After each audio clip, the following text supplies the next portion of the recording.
Good morning, good evening, or good night, wherever in the world you are. Hope you're having a wonderful day and welcome to your latest Nottingham Forest news. In today's video, we will be talking about apparently Forest have already been relegated. So guys, get your boots on and get ready for more trips back to QPR, Millwall, and those kind of clubs.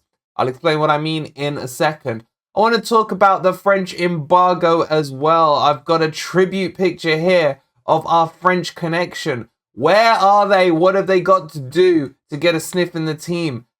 They must be some of the worst footballers God has ever created. We'll get into all of that as well. And finally, don't forget, tonight at 9 p.m, we have the Forest Forum with all the big hitters who will be uncensored and airing all their opinions, specifically on the Arsenal game. And of course, we'll start to look ahead to this weekend's match against Brentford. So guys, before we get started, as always, please do hit that like button. Subscribe to the channel if you are new. And if you would like to support us as a member only for 99p, cheaper than a cup of tea, please do hit that join button and enjoy all the members' perks. And thank you to all of those members who have signed up recently. Your support has been crazy. I love each and every one of you. In fact, I love anyone who supports the mighty Reds. Let's jump into the video and let's start talking about Forest getting relegated. Alright guys, so let's jump into this and let's talk about Forest getting relegated. According to a bunch of supercomputers, and I think it was mentioned as well in the post, Forest will be finishing 20th, bottom of the league, and going back to the championship. And I found this quite interesting. I do like a good stat, do like a good prediction. As you know, we run the Predictor League. Make sure you're joining that. It's completely free to do. Links in the description below. But I guess question number one for you guys, homework time. Do you think Forest survive? And if you do, what position? In fact, let's put it this way. What position do you think Forest finish in the Premier League this season? Get that in the comments below.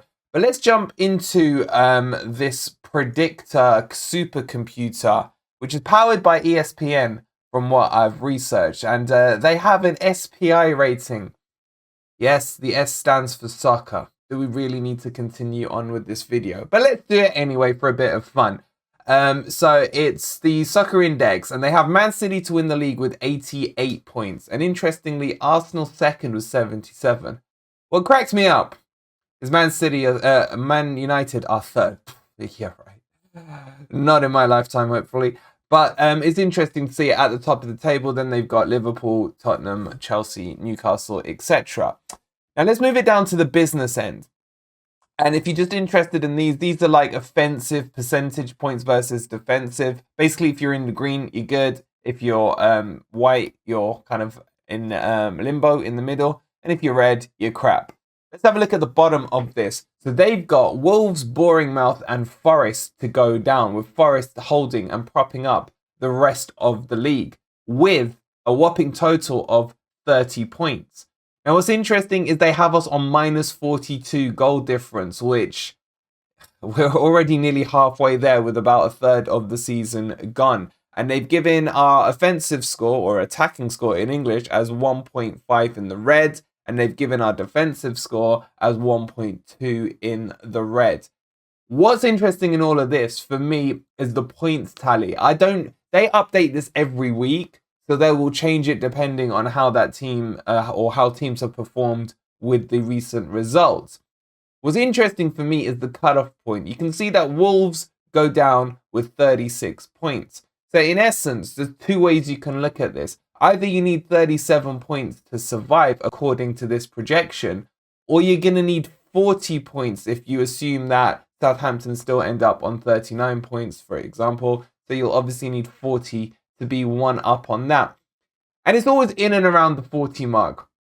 Any team that's looking to survive, their first priority has to be to hit that 40-point tally.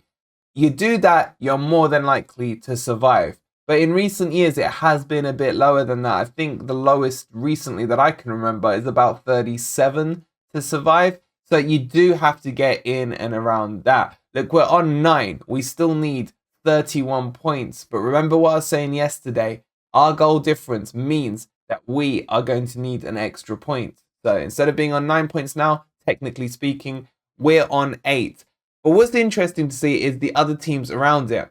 The worrying thing for me is I kind of agree with the teams that will be in and around the drop. I do think it will be the likes of Wolves, Bournemouth, Southampton. I'd probably put Leeds in there as well, and maybe Fulham to fall away in the back half of the season. There's always a team that goes into free fall in the second half of the year. Let's hope it's Fulham. Well, I just don't like them.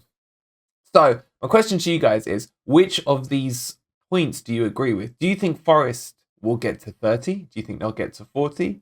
Or do you think they won't even make it to that? Let me know down in the comments below.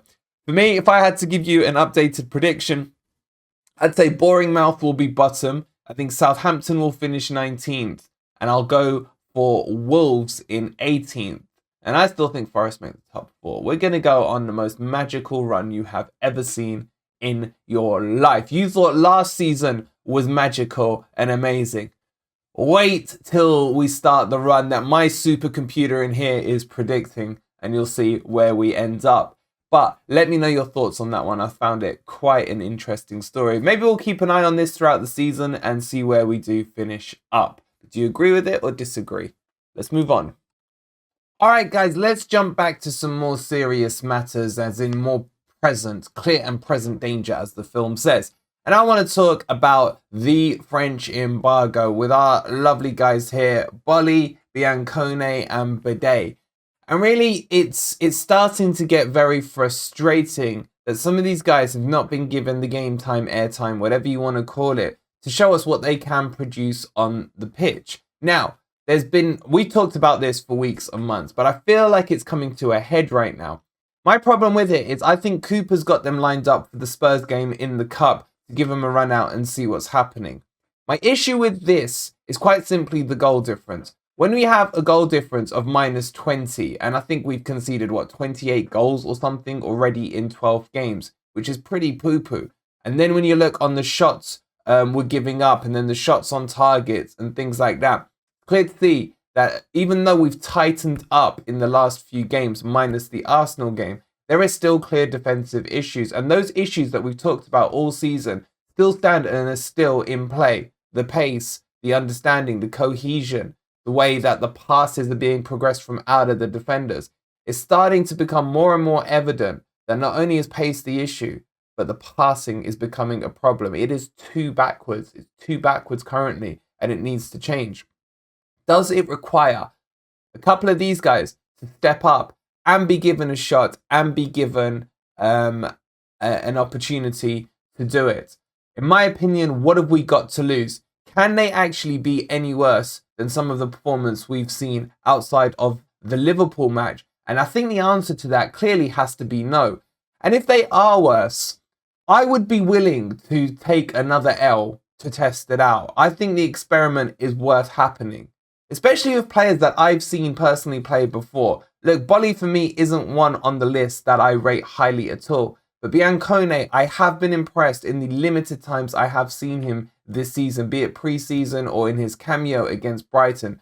Bade for me is the one that stands out. He is good. He's been, like, if you haven't seen him, go YouTube him. But if you've seen him like I have last season in the French league, he was a fantastic young player. On top of that, you have to remember there were bigger clubs that were scouting him very recently, in the likes of Arsenal. And we know how good Arsenal's defensive scouting system is. Have a look at Saliba, who they brought in. Very similar profile player. I'm not saying he's as good as him, nowhere near. But I'm just saying, these are the guys who scouted the likes of Saliba a couple of years ago when they brought him into Arsenal and then loaned him out.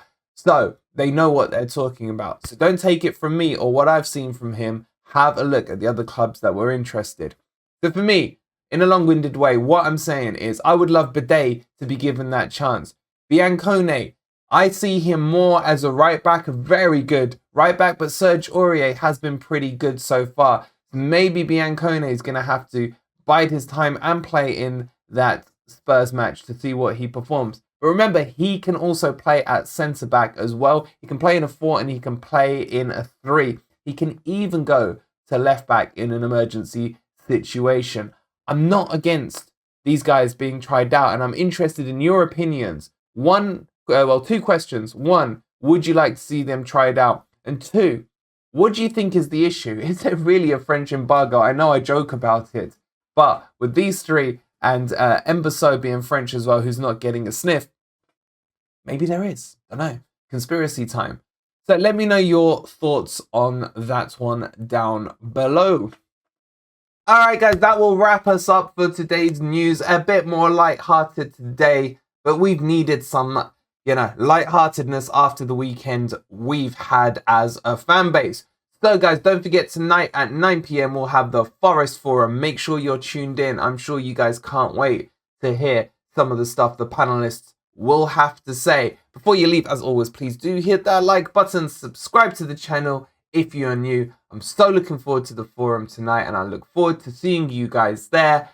Come on, you Reds!